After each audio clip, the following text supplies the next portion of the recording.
आज के वचन में जाएंगे। आज का वचन है, बुरी नज़र वाले तेरा मुंह काला। कितने लोगों ने सुनी है बात? कितने लोग इससे डरते हैं? कितने लोग बुरी नज़र से डरते हैं बताओ? एक बार हाथ देखना चाहूँगी, कितने लोग बुरी नज़र से। मेरा माइक का वॉल्यूम ठीक नहीं है, थोड़ा सा हल्का सा बढ़ा दो। कितने लोग बुरी नज़र से डरते हैं? हाथ दिखाओ, छोटे छोटे हाथ। डरते हैं बुरी नज़र से। कितने लोगों ने बुरी नज़र का असर देखा है? देखा है क्या होता है? क्या हो जाता है? बीमार हो जाते हैं। क्या हो जाता है? हाँ, एक एक करके थोड़ा क्लियरली बताओ, क्या होता है? बीमार हो जाते हैं। क्या? सर्दी हो जाती है। क्या हो जाता है? बुखार हो जाता है। बुखार हो जाता है। और क्या होता है? पेट खराब हो जाता है, रोने लग जाते हैं। और क्या होता है? जिद पे जिद करेंगे। ये खासकर बच्चों में दिखता है ना, बुरी नज़र। और फिर मम्मी पापा क्या करते हैं? काला चूड़ी, काला टीका, काला धब्बा, ताकि बच्चे को देख के लगे बदसूरत है, नज़र ही ना लगे। होता है कि नहीं बुरी नज़र? सही बात है, ये गलत बात है? सही बात है। कितने लोग बोलते हैं गलत बात है, ये बाइबल के विरोध बात है? एक बार हाथ देखना चाहूँगी। होता है, नज़र लगती है तो काले धब्बे डालने चाहिए, काली चूड़ियाँ पहननी चाहिए, बुरी नज़र से बचना चाहिए। देखा है वो शक्ल डालते हैं लोग डरावनी सी।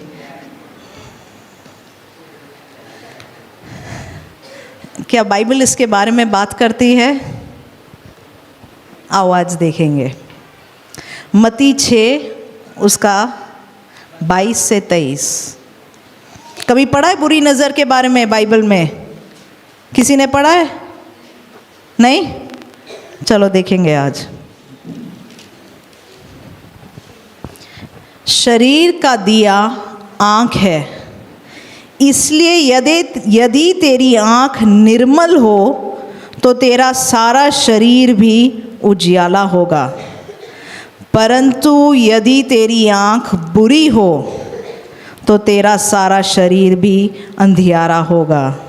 इस कारण वो उजियाला जो तुझ में है, यदि अंधकार हो तो वो अंधकार कैसा बड़ा होगा। यदि तेरी आँख बुरी हो, यदि तेरी नज़र बुरी हो, बुरी नज़र वाले तेरा मुंह काला। सुनते हम। चलो इसको एक और वचन में पढ़ेंगे। नीति वचन 23 उसका 6 से 7।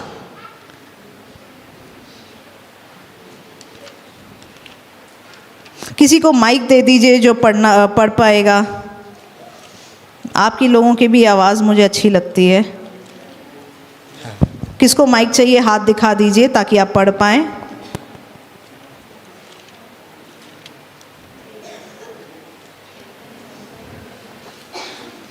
किसी ने नहीं पढ़ना है? बेबी सिस्टर पढ़ देंगे। क्या हुआ है? मोहित वहाँ पीछे बैठ के ऐसे, मैं एक गड्ढा खोद देती हूँ, मोहित उसके अंदर चला जाएगा, फिर सिर्फ आवाज़ आएगी, कुछ दिखेगा नहीं। ठीक है, जिसको भी मिल गया है पढ़ दीजिए। नीति वचन 23 उसका 6 से 7। हाँ, माइक पे पढ़ दीजिए आंटी।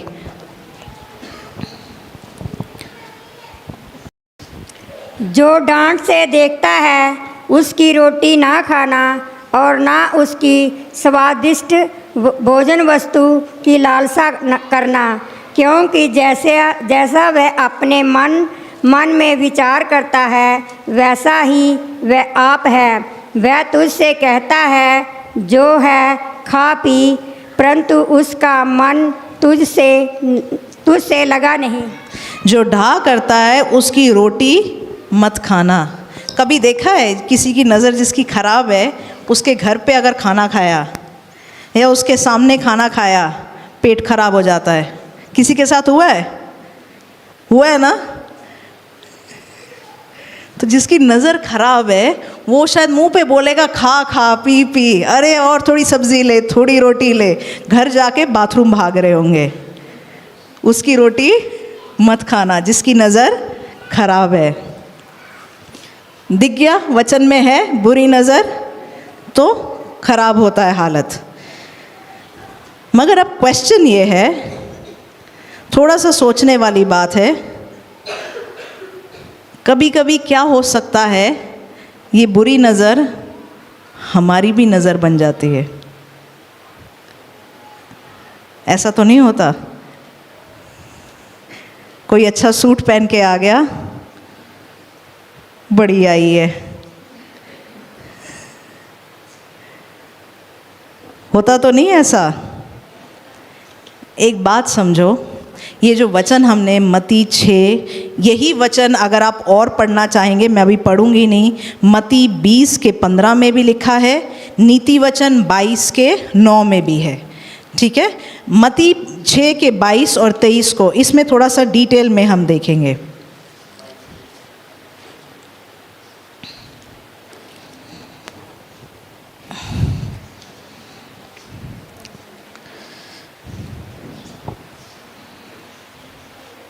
शरीर का दिया आँख है, इसलिए यदि तेरी आँख निर्मल हो तो तेरा सारा शरीर भी उजियाला होगा, मगर यदि तेरी आँख बुरी हो तो तेरा सारा शरीर भी अंधियारा होगा। अगर आप इस वचन को देखें, इसके ऊपर 19वां जो वचन है वो किसके बारे में लिखा है? किसके बारे में? जोर से बोलिए। राइट आंसर दीप्ति, क्या है? स्वर्गीय धन के बारे में। 24वां वर्ष के आगे और उसके बारे में क्या लिखा है? किस चीज़ के बारे में लिखा है? क्या हेडिंग है? परमेश्वर और धन। तो ये जो इसके बीच की बात है ये भी धन के बारे में ही है कि हमारी नज़रें कैसी होनी चाहिए। यदि मेरी नज़र बुरी है, यदि मैं किसी को देखकर बोलूं कि ये पैसा जो है ये तो मेरे पास होना चाहिए था, किसी की गाड़ी जब मुझे दिखती है अगर मैं ये सोचूं ये कौन सा इतना लायक है, नालायक सा तो लगता है, ये गाड़ी मेरे पास होनी चाहिए थी। या किसी के घर में घुसते ही पहली सोच ये आती है, अच्छा, देखिए कुछ लोगों की आंखें ऐसी हो जाती हैं। या किसी का कुछ भी देखकर ऐसा लगता है ये तो मेरे पास होना चाहिए। या किसी ने मुंह पे बोल दिया मुझे ना वहाँ से 10,000 रुपये मिले, जलन। क्योंकि कई बार क्या होता है हमारे मन में ये सोच रहता है, हमारे दिल में ये चाहत होती है कि मेरे पास आशीष हो, मगर वो आशीष जब हमारे पास नहीं आती और किसी और के पास हम सुन लेते हैं आ जाती है, तो हमारी नज़र खराब हो जाती है। या किसी और की आशीष देखकर हमारे मन में ये होता है इस चीज़ को कैसे मैं अपना बना लूं। कई बार शादियां भी ऐसी होती हैं, ज़िंदगी में खुद कुछ करने का ना हम सीखते हैं, ना सोचते हैं, ना उसके लिए मेहनत करते हैं, मगर पति या पत्नी ऐसी ढूंढते हैं जहाँ से पैसे मिल जाएं।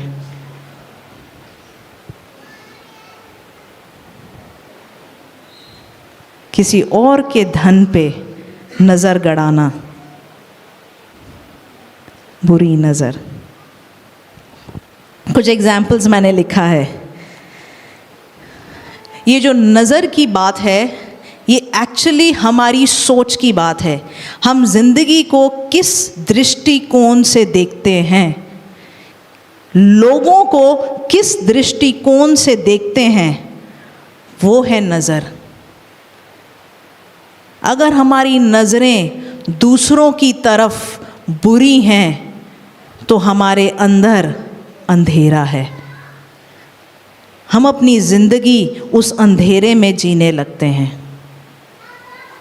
एग्जाम्पल लीजिए, अगर आज कोई हमारे बीच में बीमार हो जाए, सपोज़ प्रिया बीमार हो जाए, उसकी हालत फिर ऐसी है, मुंह पे तो नहीं बोलेंगे, या उसको देख के ऐसे लगता है बेचारी की हालत कैसी है, थोड़ी उसकी मदद कर देती हूँ, पूछ लूँ दवाई मिली है कि नहीं।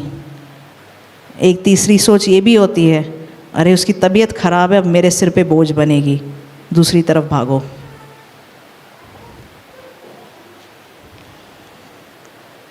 मेरी नज़र, मेरा नज़रिया कैसा है।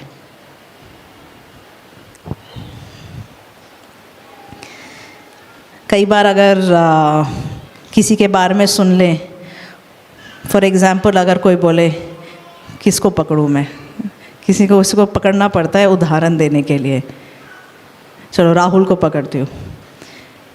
राहुल की तो अच्छी नौकरी लग गई, अच्छा पैसा आ रहा है।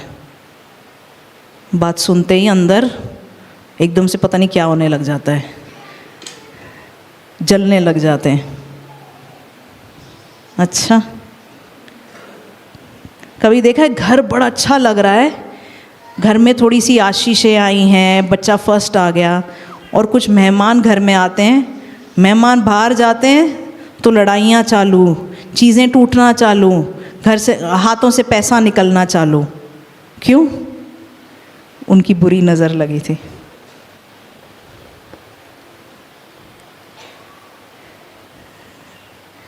ये सोच, राहुल ने ऐसा क्या कर लिया, उसको अच्छी नौकरी मिल गई,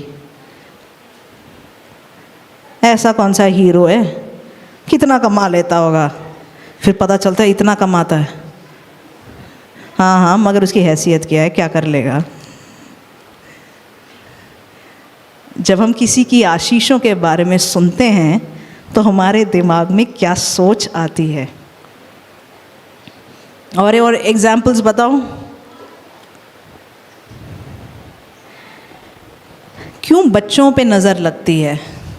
कई बार हम देखते हैं ना, छोटे बच्चे, खासकर हम भी कई बार ये बोलते हैं, जब बच्चा छोटा है उसकी ज़्यादा फ़ोटोएं फेसबुक पे मत लगाओ, या जब कोई प्रेग्नेंट है अभी से बाहर खबर मत बताओ। क्यों? क्योंकि कई बार ये जो बच्चे हैं ये वीक होते हैं, इनमें उतनी सामर्थ्य नहीं होती कि किसी की जो बुरी नज़र अगर लग गई कि उसको वो झेल पाएँ। तो जैसा प्रीति कह रही थी, बच्चे फिर ज़्यादा ज़िद करने लगते हैं, रोने लगते हैं, तबीयत ख़राब हो जाती है, काफ़ी कुछ होता है ऐसा। हमने अपने आप को ऐसी नज़र से बचाना है, मगर हमने अपने बच्चों को भी ऐसी नज़र से बचाना है। अपने बच्चों को ऐसी नज़र से कैसे बचाएं? पहली बात, हम अपने जीवन में कोई भी ऐसा दरवाज़ा खुला ना रखें जिससे शैतान आके हमला कर पाए। दूसरा, कभी भी किसी भी बात पे अगर आपको लगता है नज़र लग रही है, यीशु मसीह का लहू लगाइए, मिर्चें ना जलाइए, काला टीका ना लगाइए, काली चूड़ी ना पहनिए। मिर्चों से बस नाक बह सकता है, बहुत कुछ हो सकता है, मगर हमारे परमेश्वर को मिर्चों की ज़रूरत नहीं है। और क्या जलाते हैं? घर में कुछ जला के ले जाते हैं, पैसे लगाते हैं, ऐसे पैसे नज़र उतारते हैं, ये सब की ज़रूरत नहीं है। यीशु मसीह का लहू लगाएं। आमीन। तो ये है बुरी नज़र, और ये काफ़ी ख़तरनाक हो सकती है। देखो, एक अच्छी नज़र जिसकी होती है उसका एक अच्छा दृष्टिकोण होता है। एक एग्ज़ाम्पल लीजिए, आज मैं सपोज़ प्रीति को देखती हूँ, ठीक है, मेरी सोच है प्रीति ने आज बड़ा अच्छा सूट पहना है, प्रीति बड़ी अच्छी लग रही है, खुश भी लग रही है उस वजह से, चलो खुश है आज। एक और दूसरा सोच हो सकता है, ऐसा सूट तो मुझे भी चाहिए था, ये रंग भी बड़ा प्यारा है, मेरे जैसा रंग है, मगर इसका मेरे से ज़्यादा चमक रहा है, मेरी स्पॉटलाइट ले ली उसने। अब सब उसकी तरफ देखेंगे। प्रीति, कितने का सूट लिया तूने? इससे ज़्यादा पैसे तो मेरे पास हैं, अभी अगले हफ्ते जाके इससे अच्छा सूट लेके आऊँगी।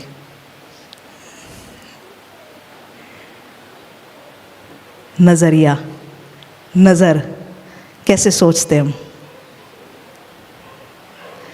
ये चीज़ भी बदली जा सकती है।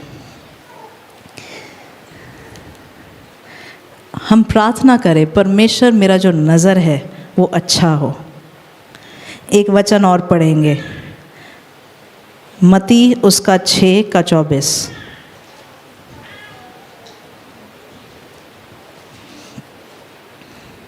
हमने 6:22 और 23 पढ़ा, उसका अगला वर्स है ये 24।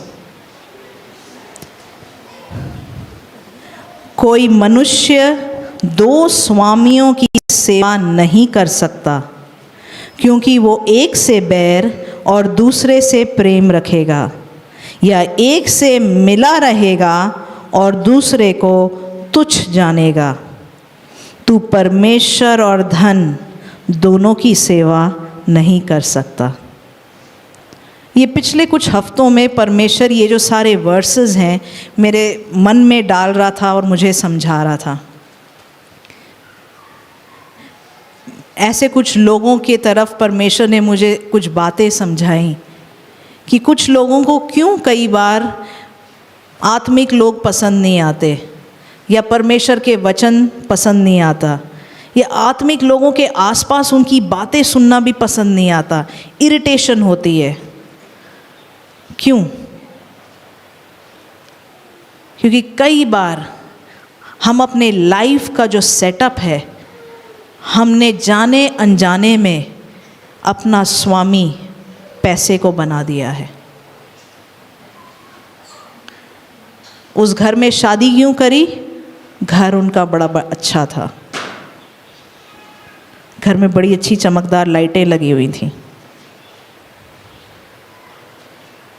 हमने आदमी से शादी करी कि घर से?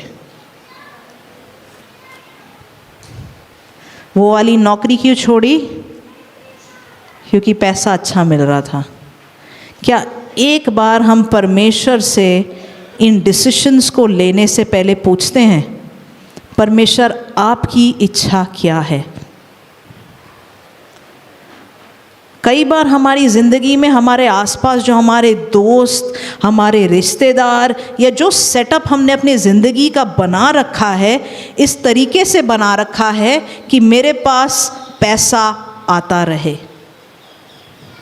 कुछ लोगों की लातें भी हम खाने को तैयार हैं। कुछ लोगों को हमने, जिनको सिर पे नहीं बिठाना चाहिए, हमने सिर पे बिठा लिया है ताकि पैसा आता रहे। हम कई बार परमेश्वर के वचन को नहीं सुनते हैं ताकि पैसा आता रहे। कुछ लोगों को हम अपने पैरों के नीचे रखते हैं क्योंकि हम इंसान को कई बार पैसे से नापते हैं। किसकी हम वैल्यू करते हैं, ये उस चीज़ से पता चलता है कि उस इंसान के पीछे की ताकत क्या है। अगर हम किसी अमीर आदमी की जो ऑनर है, या उसको ऑनर इसलिए दिखाते हैं क्योंकि उसके पास सिर्फ पैसा है, तो हम पैसे की आदर कर रहे हैं। और किसी गरीब आदमी को हम सिर्फ इसलिए निरादर कर रहे हैं क्योंकि उसके पास पैसा नहीं है, तो हम पैसे का आदर कर रहे हैं। कई बार हम परमेश्वर के दास और दासियों का आदर क्यों नहीं कर पाते? क्योंकि उनके पीछे शायद पैसा नहीं दिख रहा है, और हमारे लिए अभिषेक से ज़्यादा ज़रूरी है पैसा। हम अपने आसपास उन लोगों को इकट्ठा करते हैं जो हमारे लिए ज़रूरी हैं। हमारी पूरी ज़िंदगी शायद टूटने पर है, शांति में नहीं है, लड़ाई झगड़ा है। क्यों? ताकि पैसा आता रहे। तो मेरा स्वामी कौन? आज हम ये बात पूछें। कुछ दिन पहले जब मुझे रात को मुझे नींद एकदम से आई थिंक अराउंड 3-4 बजे मेरे को नींद नहीं आ रही थी, मेरी आँख खुल गई और मैंने एक विज़न देखा। मैंने ऐसा देखा मेरे पैरों पे 3-4 जोंक बोलते हैं, जोंक लगी हुई है। तो मैं प्रार्थना कर रही थी, परमेश्वर ये क्या है।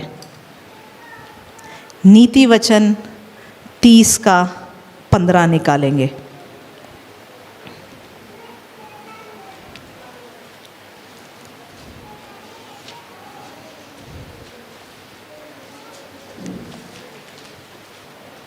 जिसको मिल गया है आप पढ़ दीजिए।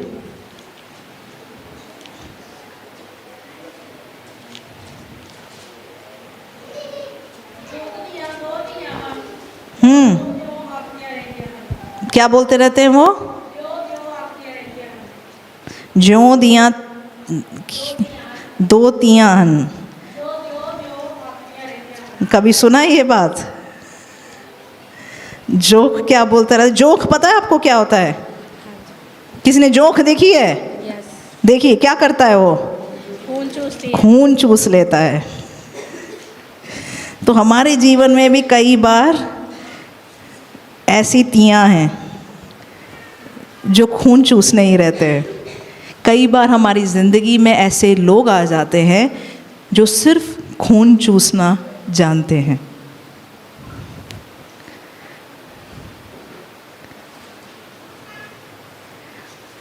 क्योंकि कई बार हमारी ज़िंदगी में आशीष नहीं है और हम सोचते हैं जो मुझे दिख जाए उसके अंदर से मैं आशीष कैसे निकाल लूँ, बस यही। इसके पास पैसा है, इससे पैसा निकाल लेती हूँ। इसके पास अभिषेक है, इससे प्रार्थना निकाल लेती हूँ। इसके पास ईंटें हैं, इसकी ईंटें निकाल के घर बना लेती हूँ। ये इटली में रहता है, इससे मैं वीज़ा निकाल लेती हूँ। ये ग्रीस में रहता है, इससे मैं पीआर निकाल लेती हूँ। और ये क्या बोलती रहती है दोनों बेटियाँ? दियो दियो आखदियां रहंदियां हन। दो दो बोलती रहती हैं। संतुष्टि नहीं है।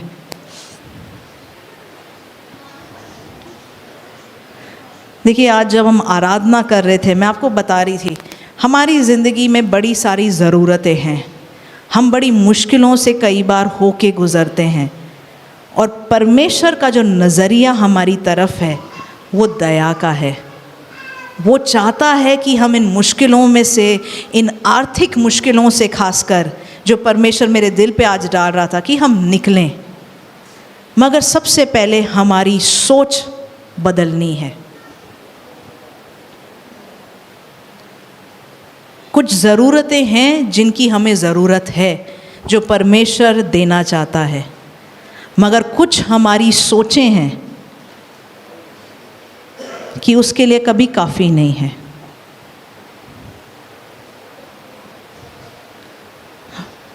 और वो यही बोलता रहता है, मुझे और दो।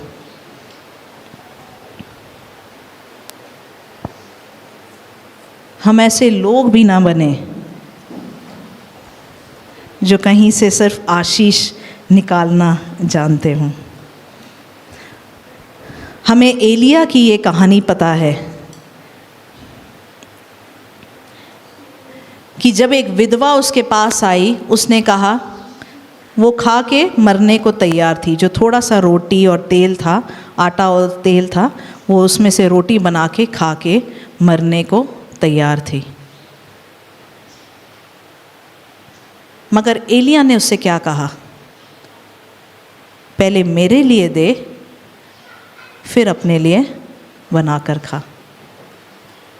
वचन कहता है उसकी ज़िंदगी उसके बाद घराना चलता रहा। इस सोच को थोड़ा समझो। उसने दिया जो उसके पास ज़रा सा था और उसका पूरा घराना जीता रहा। हमने अपने आसपास से कई बार गलत सोच सीख लेते हैं, उसके अंदर से क्या चूस लूँ, उसके अंदर से क्या निकाल लूँ, तभी मेरी चलेगी। घटी कभी हमारी सोच को बना देती है ऐसा, मगर परमेश्वर का वचन में लिखा है कुछ हैं जो देते रहते हैं और उनके पास फिर भी बढ़ती है, कुछ हैं जो रखते हैं, ज़रूरत से ज़्यादा रखते हैं, मगर उनके पास फिर भी घटी रहती है। और परमेश्वर का वचन इसी तरीके से चलता है।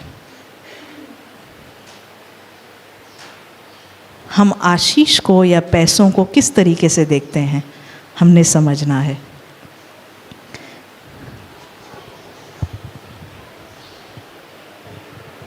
मत्ती 6 उसका 2 से 4 पढ़ेंगे।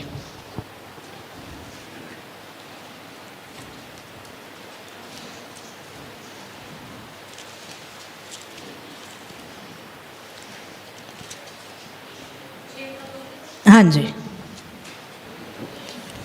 सो जद तू दान करें अपने मोरे तोरी ਨਾ ਬਜਵਾ ਜਿਸ ਪ੍ਰਕਾਰ ਕਪਟੀ ਸਮਾਜਾਂ ਅਤੇ ਰਸਤਿਆਂ ਵਿੱਚ ਕਰਦੇ ਹਨ ਭਈ ਲੋਕ ਉਹਨਾਂ ਦੀ ਵਡਿਆਈ ਕਰਨ।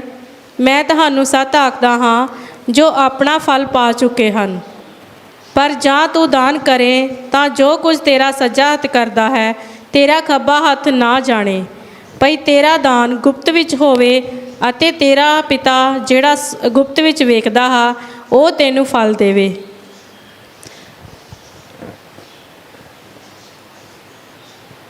इस बात का भी अगर मैं आपको उदाहरण बताऊं,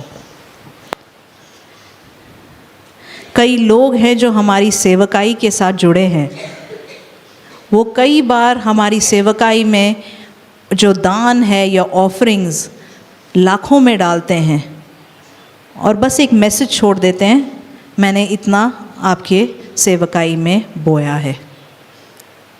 कई बार मैंने देखा है, मुझे पता भी नहीं होता कि कोई ऐसे ऑफरिंग बोने वाला है, उससे पहले मुझे सपने आते हैं कि किसी के जीवन में कैसे एक ब्रेक थ्रू या एक आशीष आ रहा है और उसके अगले दिन हमें एक मैसेज मिल जाता है कि वो बोलते हैं हमने ऐसे ऐसे बोया है। क्योंकि हम ये बात शायद समझते नहीं हैं, या बहुत लोग समझते हैं, कुछ लोग नहीं समझते हैं कि हम जो बोते हैं वो हम परमेश्वर की तरफ बोते हैं, इंसान की तरफ नहीं। और चाहे मुझे पता है या नहीं पता है, मैं शायद जब सो रही हूँ उन्होंने वो ऑफरिंग बोया, मगर उनके डालने से पहले परमेश्वर जानता है और उनका जो ब्रेक थ्रू है, उनका जो आशीष है, परमेश्वर रिलीज़ करता है। मगर हमारी सोच कई बार इतनी कंफ्यूज्ड रह जाती है। कभी कभार कुछ लोग ऐसा करते हैं, 500 रुपये भी अगर देते हैं दिखा कर देते हैं, क्योंकि चेक करना चाहते हैं मेरी कितनी चलेगी। या कई बार धौंस भी जमाते हैं कुछ लोग, हमने इतने टाइद डालते हैं, इतनी ऑफरिंग डालते हैं, तो जैसे ही मैं कॉल करूं मेरा फ़ोन उठा लेना। क्या आप ये, मेरी उन लोगों से ये सवाल है, क्या आपके पैसे डालने से पहले हमने आपके लिए प्रार्थना नहीं करी?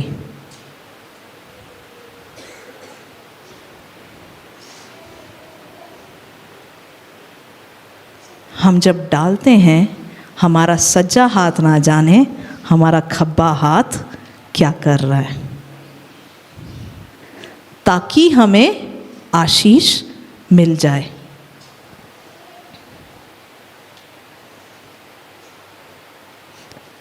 कई मिनिस्ट्रीज़ लोगों को भी ऐसा चलाती है बोलने से, इन्होंने हमें 2 लाख दिए, आइए सामने, पूरे चर्च को रिकग्निशन मिल गया, भाई साहब की भी छाती फूल गई, यहाँ का सबसे बड़ा देने वाला मैं हूँ। मगर जो स्वर्गीय आशीष है उसने खो दी, जो परमेश्वर से ब्रेक थ्रू मिलना था वो खो दिया।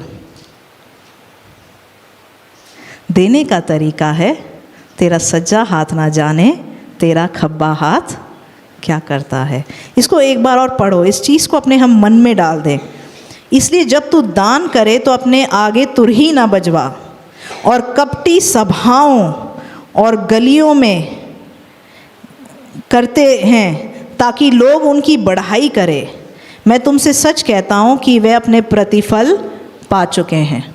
मिल गई आशीष, आगे परमेश्वर से नहीं मिलने वाली, क्योंकि आशीष मिल गई, उन्होंने निकाल ली।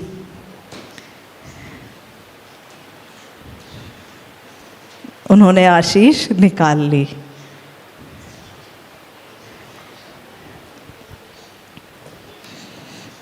हमारी आशीष सिर्फ किसी इंसान के बोलने पे नहीं, परमेश्वर के करने पे है। हम परमेश्वर के अभिषेक को कंट्रोल नहीं कर सकते। मैंने 5,000 की ऑफरिंग दे दी, तो अब जब मैं प्रार्थना, जब चाहूँ प्रार्थना करवाऊँ, और पास्टर के मुंह से जो आशीष निकलवाना चाहती हूँ या चाहता हूँ वही निकलनी चाहिए। बाइबल में कहाँ लिखा ऐसा हो जाता है? ऐसा लोगों ने हमको बोल रखा है, या आसपास लोगों ने ऐसा किया है कि हमारी सोच शायद ऐसी बना दी है, मगर ऐसा होता नहीं है।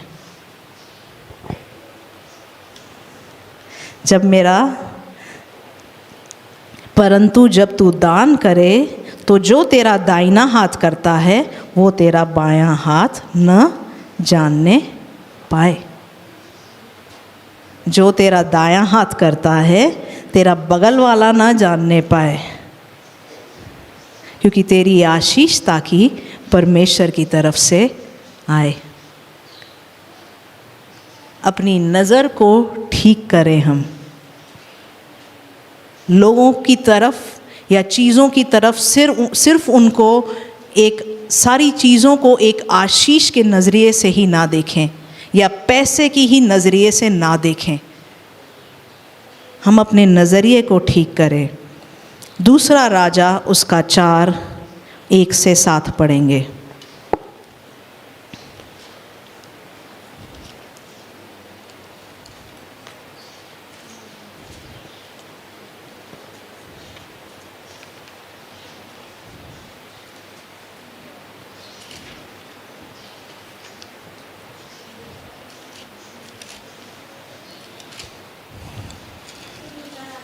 चार उसका 1-7।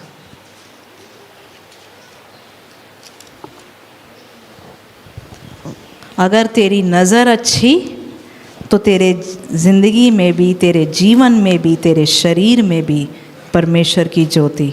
अगर तेरी नज़र बुरी, तेरे जीवन में, तेरे शरीर में, तेरे ज़िंदगी में भी अंधियारा। दूसरा राजा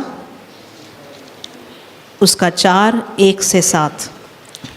ਨਬੀਆਂ ਦੀਆਂ ਪੁੱਤਰਾਂ ਦੀਆਂ ਤੀਵੀਆਂ ਵਿੱਚੋਂ ਇੱਕ ਜਣੀ ਨੇ ਅਲੀਸ਼ਾ ਅੱਗੇ ਦੁਹਾਈ ਦਿੱਤੀ ਭਈ ਤੇਰਾ ਦਾਸ मेरा पति मर गया है। मैं इसको सच्चे हिंदी में पढ़ देती हूँ। भविष्यवक्ताओं के चेलों की पत्नियों में से एक स्त्री ने एलीशा की दोहाई देकर कहा, तेरा दास मेरा पति मर गया और तू जानता है कि वो यहोवा का भय मानने वाला था, पर जिसका वो कर्जदार था वो आया है कि मेरे दोनों पुत्रों को अपने दास बनाने के लिए ले जाएं। तो ये जो औरत थी, ये जो स्त्री थी, उसका पति एक नबी था। नबी था तो क्या उसके ऊपर अभिषेक था? था कि नहीं था? यस बोल दो या नो बोल दो, मार्क्स नहीं कटेंगे। उसके ऊपर अभिषेक था कि नहीं था? हाँ, जोर से बोल दो। मुझे ऐसा हमेशा लगता है मैं थ्रिलर मूवी दिखा रही हूँ। उसके ऊपर अभिषेक था नहीं था? था। ओके। मगर वो मर जाता है और उसकी बीवी कर्जे में है।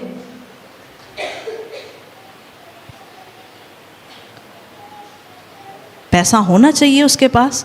मतलब इसने अपनी पूरी ज़िंदगी जी ली और एक आदमी अपने परिवार के लिए पैसा या आशीष इतना रख के नहीं जा पाया।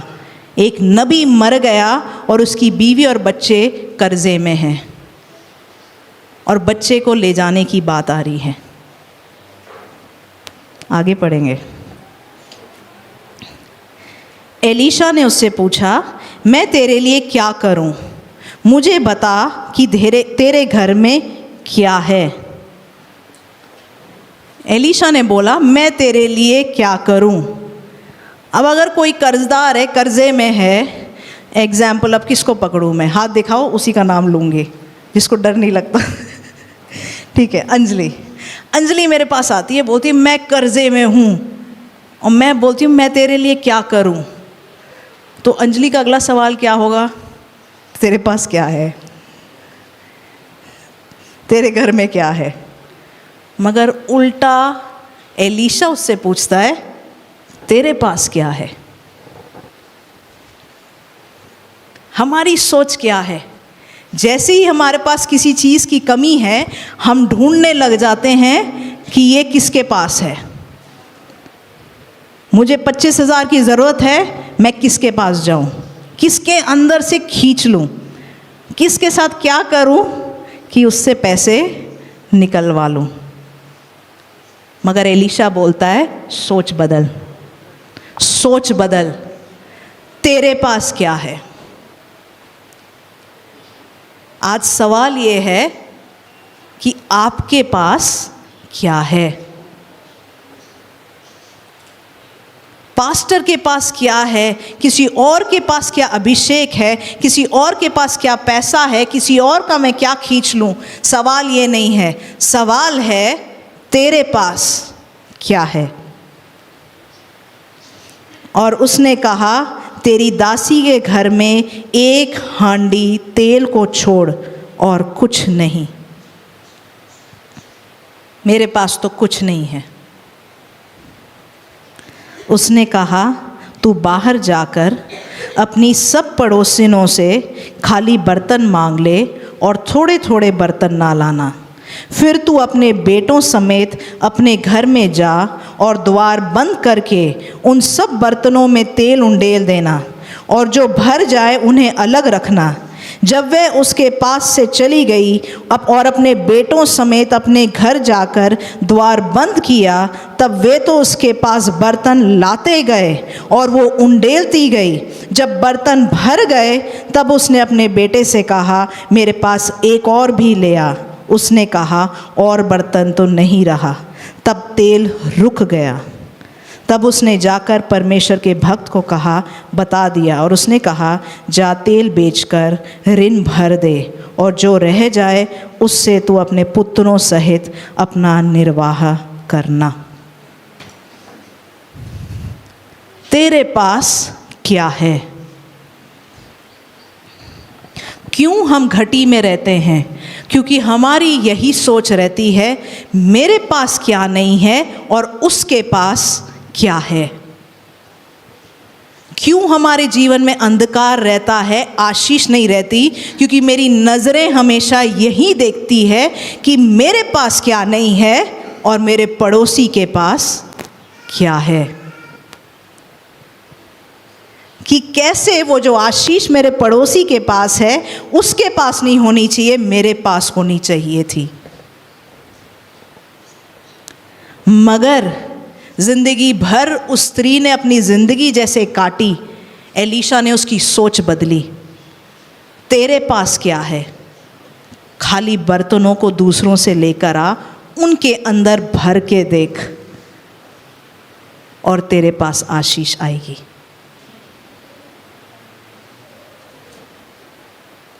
हम कई बार क्या सोचते हैं, हमने किसी की जाके अगर थोड़ी सी भी मदद कर दी, अब मुझे इसके बदले में इससे क्या निकालूं। फिर से एग्जाम्पल प्रिया का लेती हूँ। ओहो हो, प्रिया बीमार है, उसके लिए जाके खाना बना देती हूँ। अब खाना बनाते बनाते, खाना तो बना रही हूँ इसके लिए, इसका टॉप्स बड़ा सुंदर है, अगली बार शादी में जाऊँगी तो ले जाऊँगी,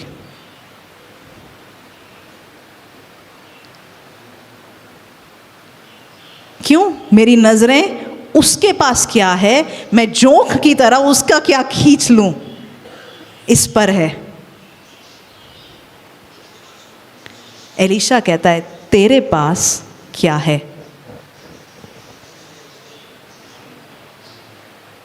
तेरे पास और कुछ नहीं तो तेल होगा, जरा सा वो अभिषेक होगा, शायद तेरी प्रार्थना से कोई चंगा हो जाए,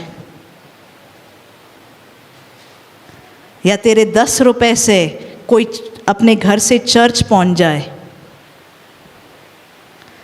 या तेरे हाथ की मेहनत से कोई बीमारी के बिस्तरे से उठ जाए, या तेरे कुछ अच्छे शब्दों से कोई जो डिप्रेस्ड है, जो अपने आप को मारने को तैयार है, वो जिंदगी में जीने का सोच ले।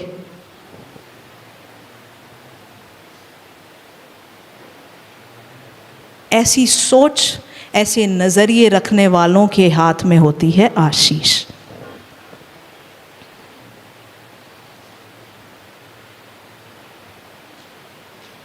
आप अगर हमसे पूछें, जो हमने सेवकाई में जब आशीष जो क्या बोलते देखने लगे, हम पहले जब परमेश्वर ने हमें बोला सेवकाई शुरू करने के लिए, हमने एक न्यूज़ में आर्टिकल आपको बताया है, आर्टिकल देखा कि किसी ने आत्महत्या कर ली।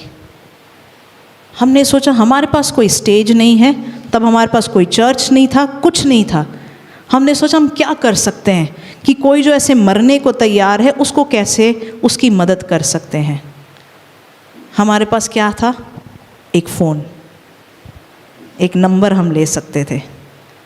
हमने वो नंबर को डाला और उस एक फ़ोन के वजह से हम बहुतों तक पहुंच पाए। परमेश्वर का ये जो काम है बहुतों तक पहुंच पाया, और आज आप में से बहुत सारे लोग एक फ़ोन कॉल के वजह से आज यहाँ पर हैं। तेरे पास क्या है? और बिना ये सोचे कि मुझे क्या मिलेगा, तो किसी को क्या दे सकता है। तेरा नज़रिया बदल ले। ज़िंदगी काट ली, हम अपनी ज़िंदगी ना काट लें ऐसा, हम फिर वैसे ही उधार में जीते ना रहें। आज जैसे उस स्त्री ने सीखा कि मेरे पास जो है मैं वो कैसे किसी को दे दूं, कैसे मैं किसी के लिए आशीष का कारण बनूं, कैसे मेरे शब्द किसी की चंगाई का कारण बने। आज हम उस तरीके से सोचने वाले लोग बने। आज हम प्रार्थना करें, परमेश्वर अगर मेरी नज़र खराब है उस नज़र को बदल परमेश्वर। परमेश्वर मुझे चंगाई दे। आज मेरे पास ज़्यादा कुछ नहीं, शायद एक छोटी कुप्पी तेल का है, मगर मैं उसको उंडेलने को तैयार हूँ। क्योंकि जब मैं वो छोटी कुप्पी तेल का उंडेलने लगती हूँ, शायद मेरे पास सिर्फ 2 प्रार्थनाएं हैं जो मैं किसी के लिए कर सकती हूँ। आज मैं अगर आपके सामने खड़ी हूँ, अगर मैं खुशी खड़ी हूँ, मेरे शरीर में अगर दर्द नहीं है, अगर मेरी आवाज़ दबी नहीं है, क्योंकि कोई और कुछ नहीं तो प्रार्थना कर पाया है। आज आपके पास क्या है? आज आपके पास 10 रुपए हैं, वो उस कुप्पी तेल की तरह है। स्त्री को भी एलीशा ने बोला अपने पीछे दरवाजे बंद कर और फिर उसे उंडेल। आज उस कुप्पी तेल को सबके सामने हिलाते हुए, लोगों को नचाते हुए ना इस्तेमाल करें, मगर किसी के सामने ढिंडोरा बिना पीटते हुए परमेश्वर के सामने वो थोड़ा सा जो हमारे पास है उसे हम डालना सीखें। उस बुरी नज़र को, नज़रिए को बदलना सीखें। किसी और की आशीष को देख के जलना हम बंद करें। कई बार ये हमारे साथ इसलिए होता है क्योंकि हम सोचते हैं परमेश्वर मुझे आशीष नहीं देगा या देना नहीं चाहता है। अगर मैं किसी को देखूं और मुझे कुछ भी लगे कि ये चीज़ शायद मेरे पास नहीं है, विश्वास में बढ़ना उसको बोलते हैं जब हमारी सोच बदल जाए कि अगर उस चीज़ की अभी ज़रूरत मुझे थी, परमेश्वर मुझे अभी दे देता, और आज अगर नहीं दे रहा वो ज़रूर देगा, क्योंकि वो कभी पार्शियलिटी नहीं करता। फिर हमारी सोच हमारे अगल बगल वालों से बदल जाती है। कई बार हम अपनी आशीषों के लिए क्यों लड़ते हैं? क्योंकि हमें लगता है यही एक आशीष है, और अगर ये मुझे नहीं मिली, मुझे और कहीं से आशीष नहीं आने वाली। क्योंकि हम अपने आशीष के स्रोते को, इंसान को देखते हैं, परमेश्वर को नहीं। फिर हमारी पूरी ज़िंदगी उनके आसपास नाचने लगती है। फिर पैसा हमारा स्वामी बन जाता है। आज हम इन डर वाली सोचों से, इन जलन वाली सोचों से, इन छोटी छोटी सोचों से निकलने के लिए परमेश्वर से प्रार्थना करें। ये सवाल एक्चुअली किसी ने मुझसे पूछा था कि मैं बहुत देर से परमेश्वर के पीछे चल रहा हूँ, मगर परमेश्वर की आशीष नहीं देख रहा। जो काम सही है वो कर रहा हूँ, बहुत जो लोग ज़िंदगी जी रहे हैं उनसे ज़्यादा धर्मी ज़िंदगी जी रहा हूँ। परमेश्वर का जो भी काम मुझे समझ में आता है उसमें डालता हूँ और करता भी हूँ, फिर भी मैं आशीष नहीं देख रहा। परमेश्वर ने मुझे तब जवाब दिया, इसकी आंखों में अंधेरा है। शायद वो दूसरों की तरफ ये देख के सोचता है, जब किसी और की आशीष देखता है, ये इसके पास नहीं होनी चाहिए, या जलन रखता है, ये मेरे पास होनी चाहिए थी। कई बार हमारी आशीष के बीच में एक नज़रिया बाधा बन के खड़ा हो जाता है। आज हम प्रार्थना करें, परमेश्वर मेरा नज़रिया बदल, मेरी नज़रों को बदल, मेरी नज़र बदल, मेरा नज़रिया बदल। मेरी नज़रें जो तूने मुझे दिया है उसकी तरफ हो, और दूसरे की आशीष की तरफ नहीं। क्योंकि जो तूने मुझे छोटा कुप्पी तेल का दिया है वो मेरे और मेरे घराने के लिए काफ़ी है। इस नबी स्त्री के, नबी की बीवी की तरह शायद मेरी ज़िंदगी कट गई, शायद मेरे परिवार की ज़िंदगी कट गई, मगर इससे आगे नहीं। मैं वर्शिप टीम को स्टेज पे बुलाना चाहूँगी। इससे आगे की मेरी ज़िंदगी इस तरीके से ना बने। कई बार हम घरों में ये बड़े दुख की बात देखते हैं, कई बार घर टूट जाते हैं क्योंकि हर भाई सिर्फ अपनी आशीष का सोचता है, माता पिता के बारे में कम, जो विरासत मिलनी है उस पे नज़र ज़्यादा। ऐसे घर में शांति कैसे?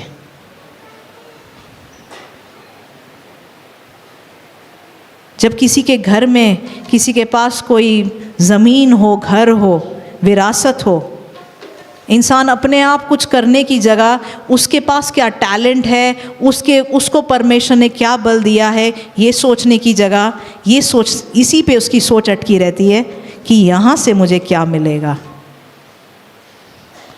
और ज़िंदगी निकल जाती है, 30 साल, 40 साल, 50 साल, बुढ़ापा निकल जाता है, मगर वो 100 स्क्वायर मीटर की ज़मीन उधर ही पैदा हुए, वहीं पे गड़ने को तैयार, क्योंकि सोच, नज़रिया उससे आगे जाता ही नहीं। आज सवाल ये है, तेरे हाथ में क्या है? तेरे घर में क्या है? तेरे पास क्या है? वो काफ़ी है। डर मत, तेरी ज़िंदगी कट जाएगी, आशीषों के साथ कट जाएगी, क्योंकि आशीष देने वाला तेरे साथ है। आमीन।